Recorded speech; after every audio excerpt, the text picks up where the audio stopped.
সঁচাকৈ ভাগৱতে আমাক ত্ৰাণ কৰিছেনে? পণ্ডিতসকলে আমাক জানিবলৈ দিছে, কিন্তু আমি তাক জিজ্ঞাসা কৰা নাই, জানিবলৈ ইচ্ছা কৰা নাই। কি বুলি কৈছে? ভাগৱত শব্দটোতে ব্যাখ্যা কৰিছে। ভকাৰং ভাবুকং গেয়ং গকাৰং জ্ঞান উদ্ভৱম ওকাৰং বৈষ্ণৱী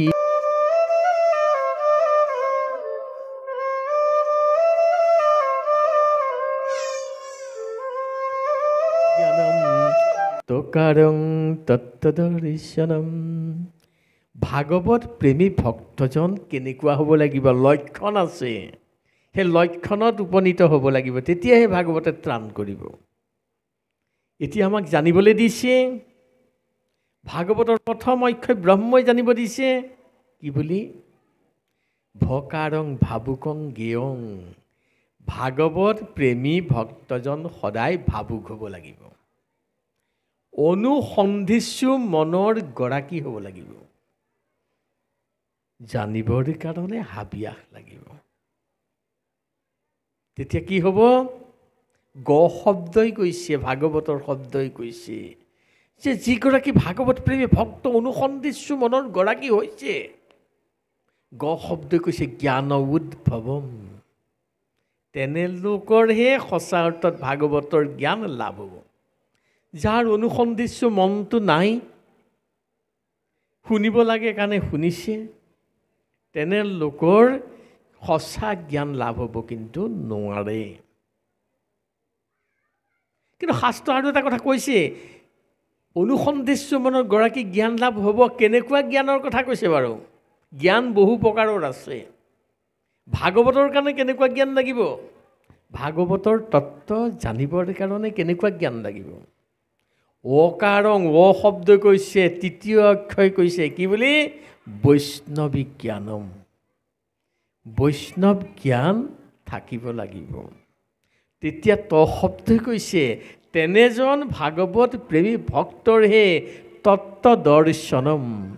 ভাগৱতৰ তত্ত্ববিলাক সেইগৰাকীহে লাভ কৰিব পাৰিব, যিগৰাকী অনুসন্ধিৎসু প্ৰিয় ভক্ত। আকৌ আমাক ভাগৱতে কৈছে, ভাগৱত শাস্ত্ৰ আমি পঢ়িছোঁ হয়, আমি ভাগৱতৰ অধিকাৰ লাভ কৰিছোঁ নে নাই? সকলোকে প্ৰতি বস্তু অধিকাৰ থাকিব লাগিব।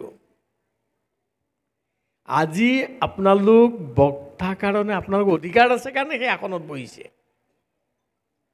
অধিকাৰ নাথাকিলে কিন্তু সেই আসনত বহিব পৰা যোগ্যতা নাথাকে। থাকিব জানো? আপোনালোকক অভিজ্ঞ ব্যক্তি বুলি ইয়াৰ কৰ্মকৰ্তাসকলে আপোনালোকক সেই স্থান দিছে, এয়া অধিকাৰ। ঠিক তেনেকৈ ভাগৱত শাস্ত্ৰৰ অধিকাৰী হ'বৰ কাৰণে আমাক শাস্ত্ৰই কিছুমান নীতি নিৰ্দেশনা দিছে। ভাগৱতে কৈছে, আমাৰ কথা নহয়। কি বুলি কৈছে ভাগৱতে? সৰ্বভূতেষু যৎ পশ্যেৎ ভাগৱত ভগৱত মনঃ ভূতানি ভাগৱত্যানি এইষা ভাগৱতোত্তমম। যিগৰাকী ভাগৱত প্ৰেমী ভক্তই এই বিনন্দীয়া সংসাৰখন ভগৱন্তৰ শক্তিত সৃষ্টি হৈছে বুলি উপলব্ধি কৰিব পাৰিছে, যিগৰাকী ভাগৱত প্ৰেমী ভক্তই সকলো জীৱৰ অন্তৰতেই ভগৱন্তৰ শক্তি আছে বুলি সকলো জীৱকেই দয়াৰ চকুৰে চাব পাৰিছে, জীৱ মাত্ৰে শিৱ জ্ঞান কৰিব পাৰিছে, যিগৰাকী ভাগৱত প্ৰেমী ভক্ত সদায় সন্তুষ্ট, অসন্তোষ ভাৱ যাৰ নাথাকে, যিগৰাকী ভাগৱত প্ৰেমী ভক্তই কাকো ঈৰ্ষা আৰু অসূয়া নকৰে, সেইগৰাকী ভাগৱত প্ৰেমী ভক্তইহে ভাগৱত শাস্ত্ৰৰ অধিকাৰ লাভ কৰিব পাৰিছে। এতিয়া আমি ভাগৱতৰ অধিকাৰ লাভ কৰিবলৈ হ'লে কি কি গুণৰ অধিকাৰী হ'ব লাগিব আমি কিন্তু জানিব লাগিব। কি জানিব লাগিব? যে এইখন যে সংসাৰখন যে ভগৱন্তৰ সৃষ্টি, আমাক যি দিছে ধন ঐশ্বৰ্য বিভূতি ল'ৰা ছোৱালী, এইবিলাক আমাৰ নহয়, আচলতে প্ৰভুৰ দান, যি জানিব পাৰিছে, যে সঁচা অৰ্থত এই কথা উপলব্ধি কৰিব পাৰিছে। যদি সঁচা অৰ্থত উপলব্ধি কৰিব নোৱাৰি, যদি যিগৰাকীয়ে মায়াত আবদ্ধ হৈ মই মোৰ অহংকাৰ ভাৱত মোৰ পত্নী, মোৰ ল'ৰা ছোৱালী, মোৰ ঘৰ দুৱাৰ, মোৰ গাড়ী, এইখিনি মই কৰিছোঁ, এই অহংকাৰ যাৰ আছে তেওঁ ভাগৱতৰ তত্ত্ব উপলব্ধি কৰিব কিন্তু নোৱাৰিব। আৰু যিগৰাকীয়ে কোনো দয়া মমতা নোহোৱাকৈ বিনা কাৰণতো যে জীৱ বধ কৰে,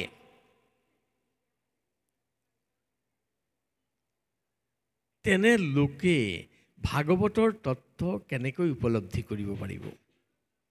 দয়াই তাপিত ধৰ্ম। ভাগৱত ধৰ্ম আছে দয়া, ভাগৱত ধৰ্ম দয়া আছে। দয়া যাৰ নাই তেওঁ ভাগৱত ধৰ্ম পালন কৰা নাই। আচলতে আমি ভাগৱত ধৰ্ম বুলি কওঁ যদিও যাৰ অন্তৰত দয়া নাই তেওঁ ভাগৱত শাস্ত্ৰৰ কোনো অধিকাৰী হ'ব নোৱাৰে। দয়াই তাপিত ধৰ্ম।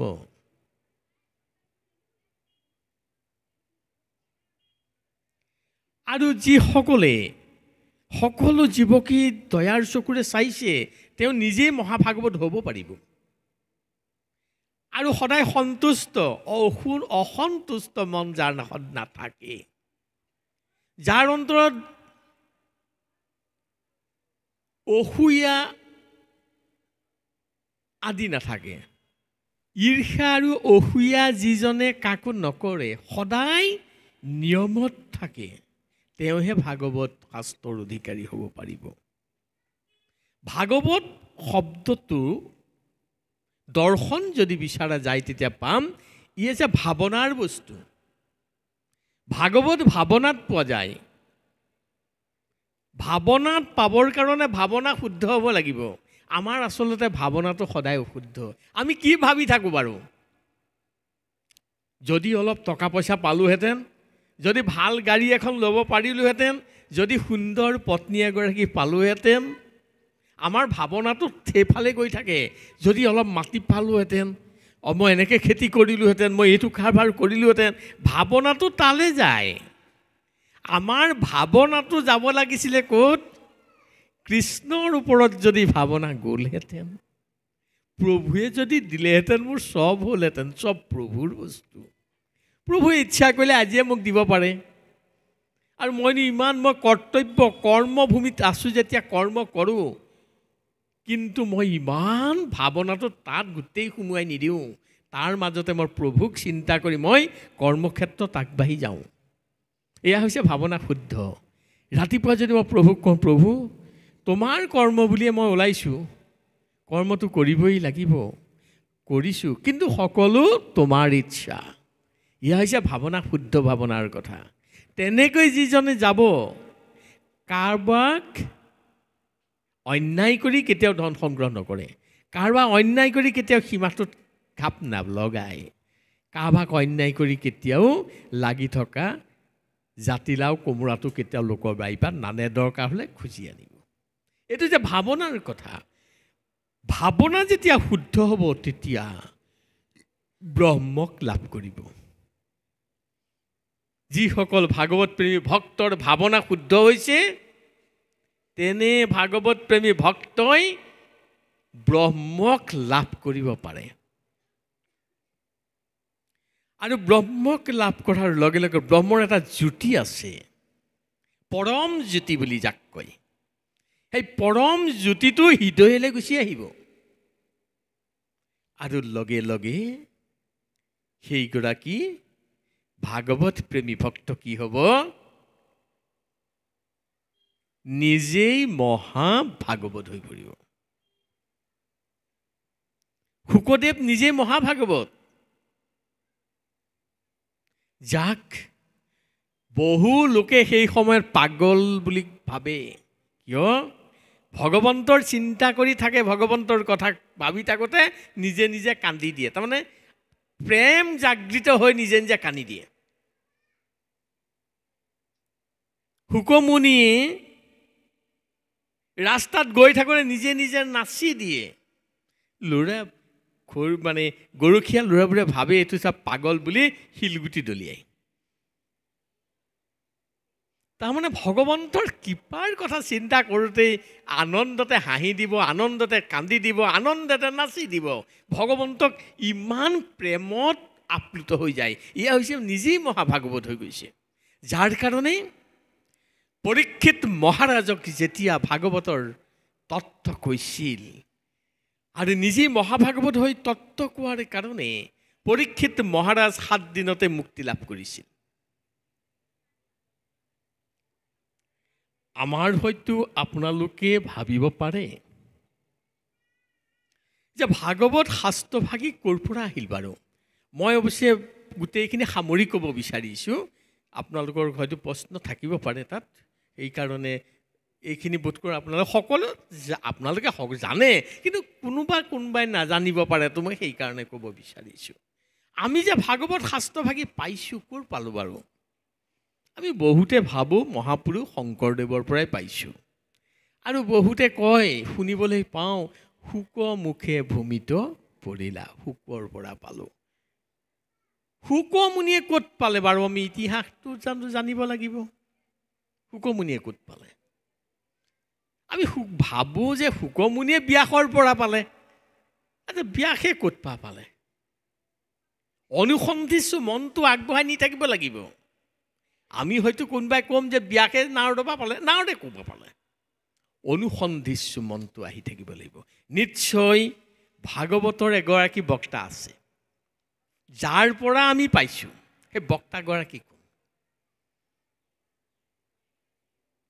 আমি এই কথাখিনি যদি ভালকৈ জানো, তেতিয়া ভাগৱতৰ তত্ত্ব জানিম। আচলতে মহাভাগৱত শাস্ত্ৰভাগী মুখেৰে আহিছিল, শ্ৰুতিমতে আহিছিল। গুৰু পৰম্পৰাত অহা শাস্ত্ৰ ভাগৱত। এয়া গুৰু পৰম্পৰাত আহা, কিন্তু এই মাজত ধৰি হোৱা বস্তু নাই, এইটো গুৰু পৰম্পৰা আছে। আমি আচলতে এই গুৰু পৰম্পৰা ত্যাগ কৰি আমি এইবিলাক কৰ্ম কৰাৰ কাৰণে আজি আমাৰ সমাজত বিভ্ৰান্তি সৃষ্টি হৈছে। কিন্তু মনত ৰাখিব, শ্ৰীমদ মহাভাগৱত ভাগী প্ৰথম অৱস্থাত আদি নিৰঞ্জন প্ৰভুৱে মুখ নিশ্চিত নিৰঞ্জন প্ৰভুৰ অনাদি অনন্ত প্ৰভুক কৈ আছিল। এই ভাগৱতৰ তত্ত্ব আদি নিৰঞ্জন প্ৰভুৱে অনাদি অনন্ত প্ৰভুক কৈ আছিল। অনাদি অনন্ত প্ৰভুৱে কালপুৰীয়া নাৰায়ণ প্ৰভুক ক'লে। কালপুৰীয়া নাৰায়ণে হংস নাৰায়ণক ক'লে। হংস নাৰায়ণৰ পৰাই সূৰ্যমণ্ডলী নাৰায়ণে শুনিলে। সূৰ্যমণ্ডলী নাৰায়ণৰ পৰাই শ্ৰী নাৰায়ণে লাভ কৰিলে। শ্ৰী নাৰায়ণৰ পৰা ব্ৰহ্মা বিষ্ণু শিৱ এই তিনিগৰাকী ত্ৰিদীপ দেৱতাই জানিব পাৰিলে। আৰু এই তিনি দেৱতাৰ আপোনালোকে জানে, ব্ৰহ্মাৰ মানস পুত্ৰ নাৰদ, ব্ৰহ্মাই নাৰদক দিলে। নাৰদৰ প্ৰপন্ন শিষ্য আছিল ব্যাস, নাৰদে ব্যাসক দিলে। ব্যাসৰ পুত্ৰই শুকমুনি, ব্যাসে শুকক দিলে। এই গুৰু পৰম্পৰাত আহি আছে। কিন্তু শুকমুনিয়ে যেতিয়া ৰাজা পৰীক্ষিতৰ আগত কৈছিল, আপোনালোকে সেইখিনি ক'বলৈ মই নাযাওঁ, পৰীক্ষিত মহাৰাজক যেতিয়া কৈ আছিল, তেতিয়া সূতে শুনি আছিল। কিন্তু সূতে শুনি থাকোঁতে সূতত ৰৈ গ'ল। সূতৰ পৰাই গুচি গ'ল মনোহৰ সূত। মনোহৰ সূতৰ প্ৰপন্ন শিষ্য আছিল শংকৰাচাৰ্য। শংকৰাচাৰ্য লাভ কৰিলে। শংকৰাচাৰ্যৰ পিছত ভাস্কৰাচাৰ্যই পালে। এনেকৈ আহি আহি গুৰু পৰম্পৰাত আহি আছে, আহি আহি আহি শংকৰদেৱৰ হাতত পৰিল। এতিয়া কথা হ'ল, আপোনালোকৰ হয়তো প্ৰশ্ন আহিব পাৰে, আপোনালোকে প্ৰশ্ন কৰা নাই কাৰণে মই কৰি দিছোঁ যে আদি নিৰঞ্জন প্ৰভুৱে ইমান ডাঙৰ ভলিউম কথাখিনি মুখতে আহিছিলে ইমান দিন? ব্যাসৰলৈকে মুখামুখিকৈ আহিলনে? ইমান ডাঙৰ ভলিউমৰ ভাগৱত ভাগি কেনেকৈ মুখে মুখে আহি আছে বাৰু? যে 7 দিন 7 ৰাতি অবিৰাম পাঠ কৰিলেও দেখোন শেষ নহয়। আহিব জানো কেনেবাকে? আচলতে সেইটো কথা নহয়, আমি ইতিহাস জানিব লাগিব। আদি নিৰঞ্জন প্ৰভুৱে কিন্তু ভাগৱত কৈছিল 4টা শ্লোকত। আমি সেইকাৰণে ভাগৱতক কোৱা হয় চতুশ্লোকী ভাগৱত। সপ্তশ্লোকী গীতা, গীতাত 7টা শ্লোকে। ব্যাসেহে বহলাইছে। কৃষ্ণই অৰ্জুনক যেতিয়া কৈ আছিল 7টা শ্লোক, ব্যাসৰ হাতত পৰাৰ পিছত ঠিক তেনেকৈ আদি নিৰঞ্জন প্ৰভুৱে যেতিয়া ভাগৱত কৈছিল 4টা শ্লোকত কৈছিল। আপোনালোকৰ আকৌ অকণমান শুধনিও থাকিব পাৰে, 4টা শ্লোকনো কি আছিল, ক'ত আছে 4টা শ্লোক? আচলতে অনুসন্ধিষ্টো থাকিব লাগিব, ক'ত আছে জানিব লাগিব। আপোনালোকে জানিব পাৰে চতুশ্লোকী বুলি এখন ভাগৱত আছে। কিন্তু মই আপোনালোকৰ আগত কৈয়ে দিলোঁ, আদি নিৰঞ্জন প্ৰভুৱে অনাদি অনন্ত প্ৰভুৰ আগত কি কৈছিল? অহমি বাস্যমি ব্ৰাজ্ঞে নান্য সদসতি পৰম প্ৰসাদুহং যদে তস্য যুৱ শিষ্যস্ম্যহম ৰীতিৰ্থং যদ পতিয়েত ন পতিয়েত শান্মণি তদ্বিদ্যাদাত্মনুমায়ং যথা ভাসু যথা তম যথা মহান্তি ভূতানি ভূতেষু সাবশেষুনো প্রবিষ্টান্যং প্রবিষ্টানি তথা তেষু ন তেষ্যহম এতবদ্দেবং জিজ্ঞাসং তত্ত্ব জিজ্ঞাসনাত্মনঃ অন্নয়ে বতিরেকভ্যাং যত সৎ সর্বদ সর্বদাহ। এই 4টা শ্লোক, এই 4টা শ্লোকেই আদি নিৰঞ্জন প্ৰভুৱে অনাদি অনন্ত প্ৰভুক কৈছিল। যেতিয়া ব্যাসৰ হাত পৰিল, ব্যাসে ভাবিলে পৃথিৱীৰ লোকসকল আমাক কি বুলি কয় বাৰু? পৃথিৱীখনক কি বুলি কয়? মৰ্ত্য বুলি কয়। মৰ্ত্য মানে কি? মৃত্যুভূমি। এখন মৃত্যুভূমি। মৰ্ত্য শব্দ হৈছে মৃত্যুভূমি। যে ব্যাসে ভাবিলে মৰ্ত্যৰ মানৱী 4টা শ্লোকৰ পৰাই ভাগৱতৰ তত্ত্ব হৃদয়ংগম কৰাটো ইমান কিন্তু সহজসাধ্য নহ'ব। কেনেকৈ এই 4টা শ্লোকৰ ইয়াত তত্ত্বখিনি কেনেকৈ উদ্ঘাটন কৰিব, এই বুলি ভাবি ব্যাস মুনিয়ে 4টা শ্লোকৰ পৰাই 18,000 শ্লোক ৰচনা কৰিলে। 365টা অধ্যায়ৰ দি 12টা স্কন্ধেৰে মহাভাগৱত ভাগি আমি যদি ভাগৱত তত্ত্ব জানিবৰ কাৰণে যদি বিচাৰোঁ, আমি অসমীয়াখন পঢ়িছোঁ হয়, কিন্তু আমি ব্যাখ্যা কৰোঁতে যদি অসমীয়াখনৰ পৰা যদি আমি ব্যাখ্যা কৰোঁতে নিজৰ মতে যদি ব্যাখ্যা কৰিবলৈ যাওঁ, সমাজত কিন্তু বিভ্ৰান্তি হ'ব। সেইকাৰণে মহাপুৰুষগৰাকীয়ে এটা কথা কৈছে, হেৰা মোৰ ভক্তসকল, তোমালোকে মোক নিন্দা নকৰিবা। যদি মই লেখা পদ পুথি যদি অৰ্থ পোৱা নাই, তেতিয়াহ'লে তোমালোকে সংস্কৃত চাই দেবা। কি বুলি কৈ গৈছে? যেবে টিকা ভাষ্য চাই চোৱাইটো কথা নাই, নিন্দা তেবে বুলিবা আমাক। যে ইয়াত যদি ভালকৈ অৰ্থটো পোৱা নাই, টিকা ভাষ্য চোৱা। মই নিজৰ সৃষ্টি কৰা নাই, মই সকলো সংস্কৃত শাস্ত্ৰ মন্থন কৰি মূল তত্ত্বখিনিহে মই আনি অসমীয়া সমাজলৈ মই দান কৰি থৈ গৈছোঁ। কিয়? যিসকলে সকলোৱে সংস্কৃতটো বুজি নাপায়। কিন্তু আমি যদি নিজৰ মতে যদি এইবিলাক ব্যাখ্যা কৰোঁ, সমাজত বিভ্ৰান্তি কিন্তু সৃষ্টি হ'ব। আমি সমাজৰ প্ৰতিজন লোকেই সচেতন ব্যক্তি হ'ব লাগে, যাতে আমাৰ সমাজত বিশৃংখল সৃষ্টি নহয়। আমি ভাগৱত পাঠ কৰা ভাগৱত বক্তা সকলো কিন্তু মনত ৰাখিব লাগে যে আমাৰ কথাৰ পৰা যাতে সমাজখনত বিভ্ৰান্তি নহয়, সমাজখন ভাগিব নোৱাৰে, সমাজখন কেনেকৈ আমি গঢ়ি তুলিব পাৰোঁ, এয়াহে আমাৰ সমাজ হ'ব লাগিব। যদি আজি মই মোৰ ভাৱে ব্যাখ্যা কৰোঁ, কাইলৈ আপুনি যদি আপোনাৰ ভাগে ব্যাখ্যা কৰে, শ্ৰৱণ কৰা শ্ৰৱণী একেখিনিয়েই তেওঁলোকৰ মাজত কিন্তু ভাবিব এইজনে যে এনেকৈ ক'লে, তেওঁ তেনেকৈ ক'লে, ইয়াৰ কাৰণটো কি? সমাজ বিভ্ৰান্তি হ'ব। সেইকাৰণে আমি সদায় শ্লোকৰ পৰাই ক'ব বিচাৰোঁ কথাখিনি। শ্লোকৰ পৰা ক'লে কোনো ফালে ঢাল নাখায়। এতিয়া ভাগৱত ধৰ্মটো আমি জানিব লাগিব। ভাগৱত ধৰ্ম কি বাৰু? মহাপুৰুষগৰাকীয়ে কৈছে, বুলিবাহা কোনো ভাগৱত ধৰ্ম ছয়, শুনিওক কহোঁ তাক তোমাক নিৰ্ণয়, তপ জপ যজ্ঞ দান বত সমাচাৰ, ধন জন গৃহ পুত্ৰ ভাৰ্যাই আপোনাৰ। সমস্তকে শুদ্ধভাৱে অৰ্পিবা কৃষ্ণত, ইহাক বলয় মহা ধৰ্ম ভাগৱত। তাত হন্তে মাধৱত উপজীৱে ৰতি, সমস্ত ধৰ্মৰ ফল জানিবা ভকতি। এতিয়া আমি সকলো মাধৱৰ চৰণত অৰ্পণ কৰিবলৈ কৈছে। কিয় কৈছে? যদি মাধৱৰ চৰণত তুমি অৰ্পণ কৰা, তোমাৰ তেতিয়া সঁচা জ্ঞান লাভ হ'ব, বৈৰাগ্যতা প্ৰাপ্ত হ'বা।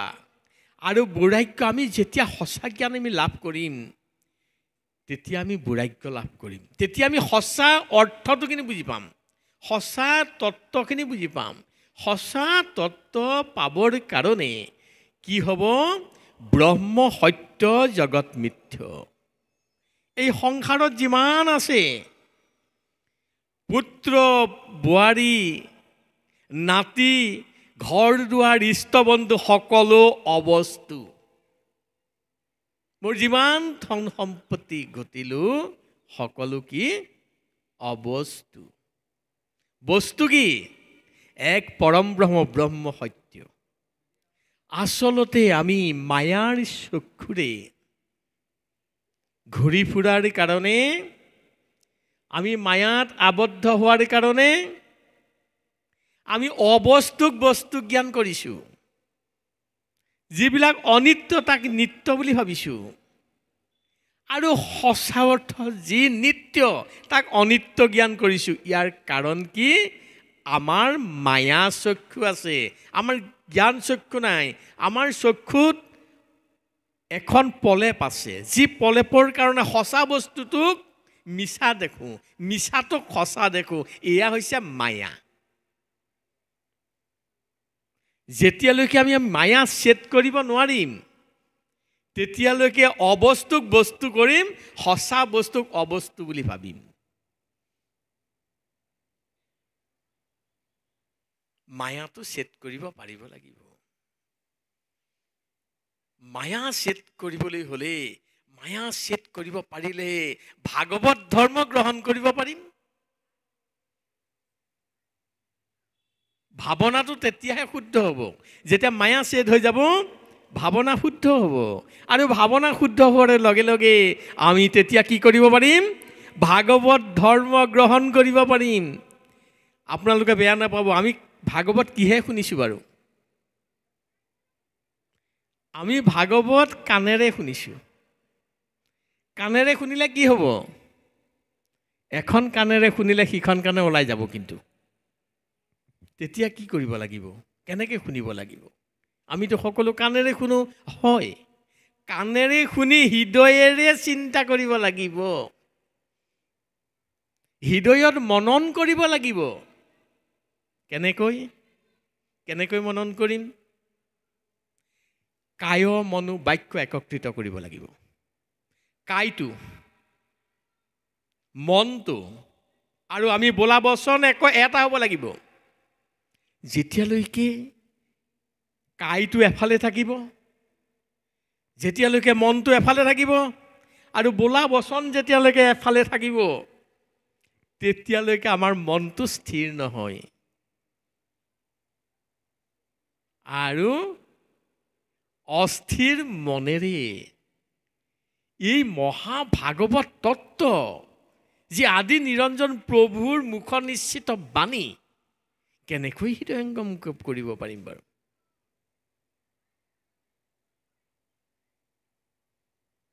সেইকাৰণে মহাপুৰুষগৰাকীয়ে বৰগীতত কৈছে, অথিৰ ধনজন অথিৰ জীৱন, অথিৰ এই সংসাৰ, পুত্ৰ পৰিবাৰ সবেৰো অসাৰ। এইবিলাক সকলো অসাৰ।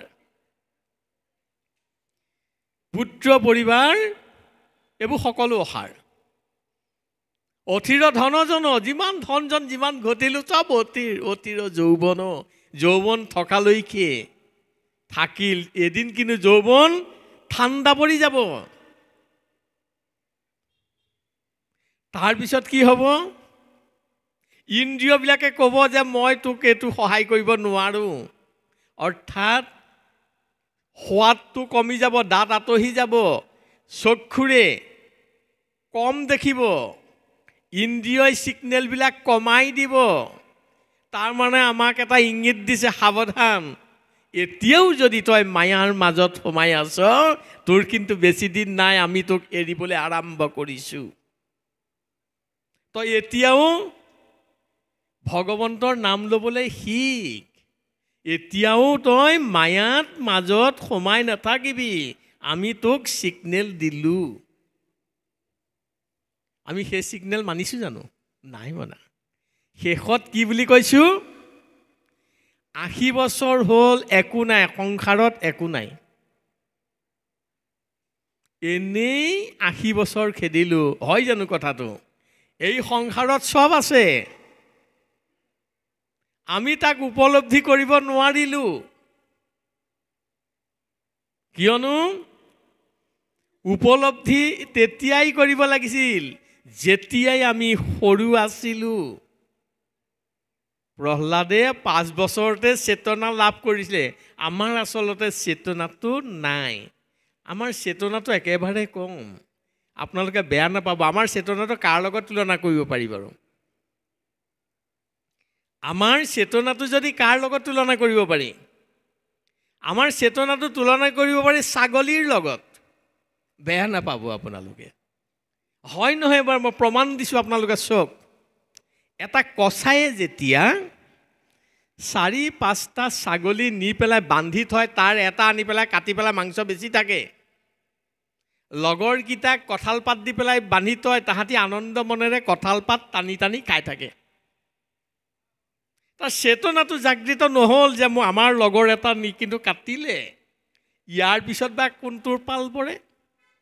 আহে জানো? ঠিক আপোনালোকে মনলৈ আনকচোন বাৰু। আমাৰ এই ওচৰ ঘৰি, আমাৰ ঘৰৰো কিমান মানুহ মৰি গৈছে, আমাৰ ওচৰতে কিমানজন বেমাৰত পৰি আছে, আমাৰ ওচৰৰে কিমানজনে কিমান কষ্ট খাই উহ আহ কৰি আছে, কিন্তু আমাৰ চেতনাটো আছেনে? নাই। কি কৰিছোঁ? এই ঘৰ মানুহজন বেমাৰ পৰি আছে, কোনেও দেখা নাই, ভিতৰত আছে, বাহিৰত জাতিলাওটো লাগি আছে, টান মাৰি আনি গৃহিণীক গ'লো এইটো বনোৱা। কিন্তু আমাৰ চেতনাটো ক'লৈ গ'ল? তাৰ যে আজি বেমাৰ হৈছে, কাইলৈ কিন্তু মোৰো হ'ব। আজি যে তেওঁ ঢুকাল, কাইলৈ কিন্তু মোৰো পাল পৰিব। আছেনে চেতনা? নাই। হয় নহয়? আপোনালোকে কওক, ছাগলী চেতনাটো, ছাগলীটো আগতে কাটি আছে, সি কিন্তু গম নাপায়। কিন্তু চেতনা জাগৃত হ'ব লাগিব, চেতনাটো জাগৃত কৰিব লাগিব। প্ৰহ্লাদে চেতনা জাগৃত কৰিছিল। কেনেকৈ কৰিছিল বাৰু?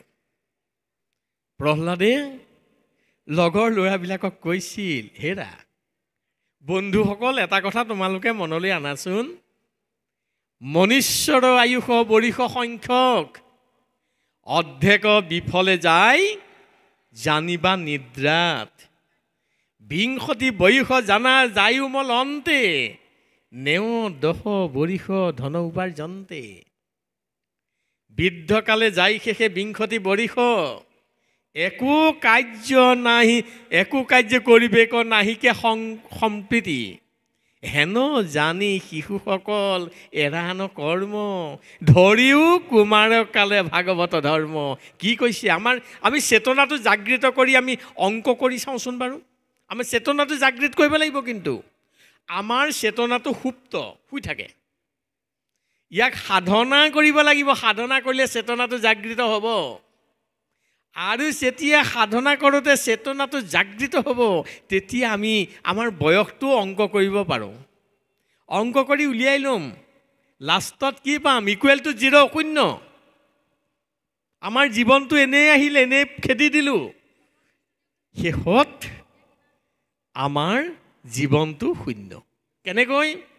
প্ৰহ্লাদে শিশুসকলক কৈছে, তোমালোকে যে চিকাৰলৈ ওলাইছা, জীৱ জন্তু বধ কৰাৰ কথা কৈছা, বিভিন্ন আনন্দৰ কথা কৈছা, খেলা ধূলাৰ কথা কৈছা, কিন্তু তোমালোকে এবাৰ চিন্তা কৰিছানে আমি বয়সটো কিহত খেদিছোঁ? তেওঁ কৈছে, হেৰা শিশুসকল, তোমালোকে এবাৰ চেতনাটো জাগৃত কৰি তোমালোকে অংক কৰি চোৱাচোন বয়সটো ক'ত খেদিছোঁ। যে শুই থাকোঁতে আমাৰ 50 বছৰে যায়, আমি মাত্ৰ পাওঁ 50 বছৰ। কিন্তু আজিকালি ডেকা গাভৰুসকল বেছিকৈ শুৱে আকৌ। তেওঁলোকৰ 60 মানেই যায় নেকি মুঠ কৰোঁ।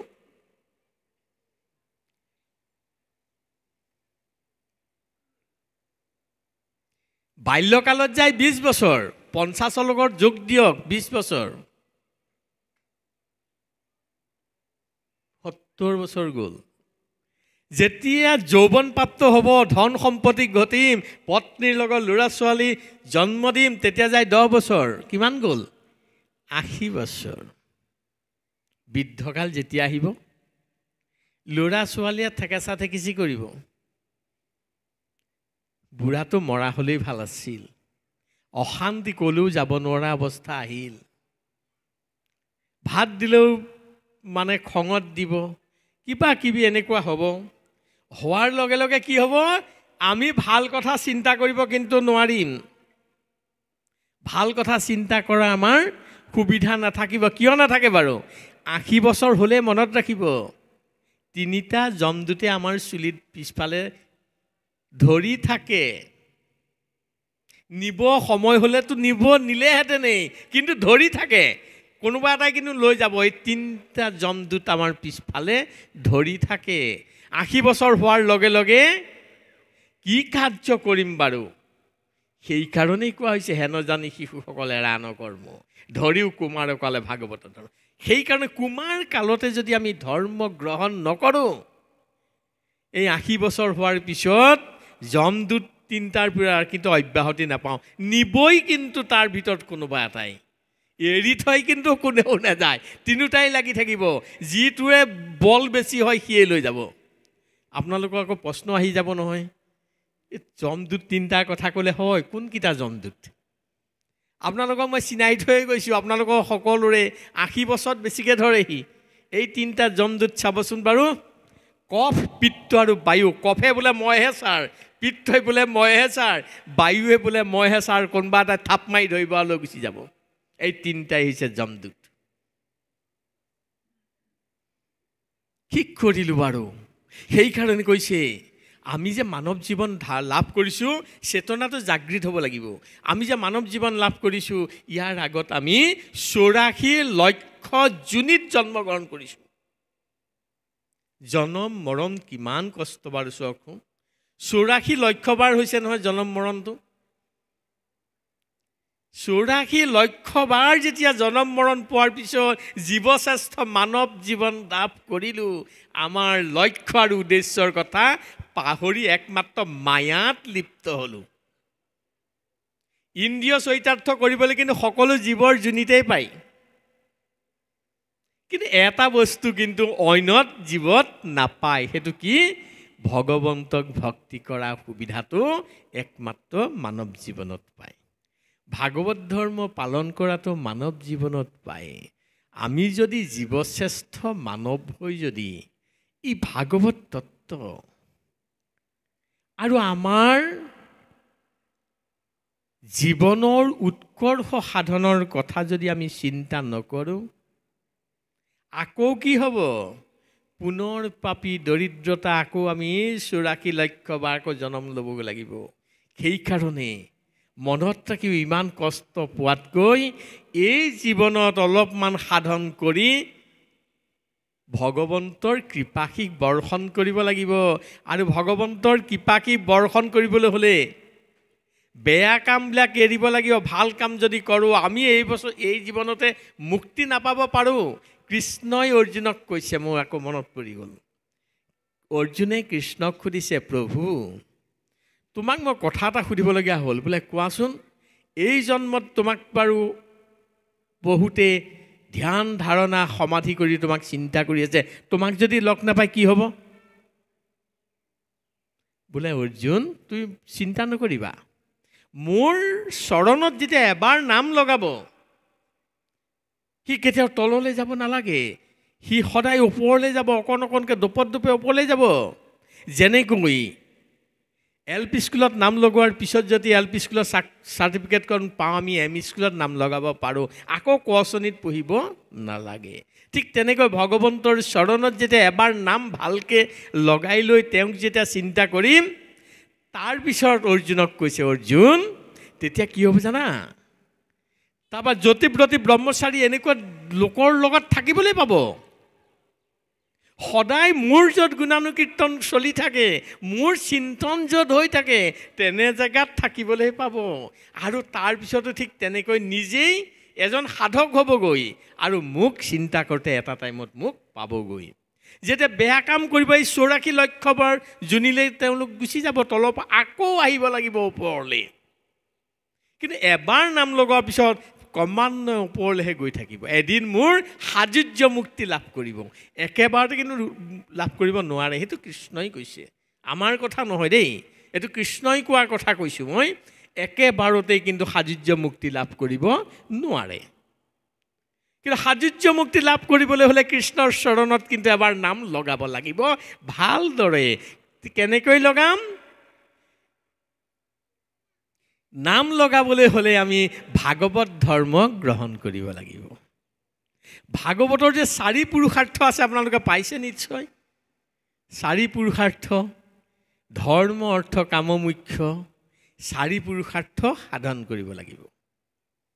মই 4 পুৰুষাৰ্থ ব্যাখ্যা কৰিবলৈ মনটো আছিল যদিও সময় বহুত ল'ব, তথাপিতো ধৰ্মটোকে মই ব্যাখ্যা কৰি দিব বিচাৰিছোঁ। পিছত মই এইখিনি ব্যাখ্যা কৰিম, কেতিয়াবা আকৌ লগ পালে ধৰ্মটোক মই ব্যাখ্যা কৰিব বিচাৰিছোঁ। 4 পুৰুষাৰ্থৰ প্ৰথম পুৰুষাৰ্থ হৈছে ধৰ্ম। আৰু 4 পুৰুষাৰ্থৰ মূল পুৰুষাৰ্থ হৈছে দুটাহে বেছি।